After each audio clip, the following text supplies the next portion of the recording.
Hey everybody, in this video I'm going to show you how to change the key battery on a 2025 Volkswagen Tiguan. So all you're going to want is a small screwdriver, pocket screwdriver with a flathead edge there. You're going to take the key from here, this little button on the side here, you'll press that button in and pull this mechanical key out. Once you have the mechanical key out, you can just get back in here with your pocket screwdriver, push this back tab or this back plate up a little bit. Once the plate is pushed up a little bit, let me get in there. You get your finger underneath and pull it off. All right, with that off, you can see the key battery there. It's a CR2032 key battery if you're looking for one to buy. But you'll take your pocket screwdriver and come in from this side and push this way and up, pry up a little bit. Once it's up halfway, you'll kind of try to come back this way with it.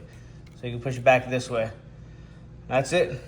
Take your new CR2032, press it in this way by hand, and it'll clip in. You see these two little tabs right there and there. They'll be clipped under the tabs. You're good there. And you want the positive side to face this way. Once you got that set, just go ahead and set your backing plate back on. Just line it up, press it down, clips back in. Then you can take your mechanical key and just slide it back in, and it'll click back in like that. And that's it. I want to thank you for watching this video today, and I hope you have a great day.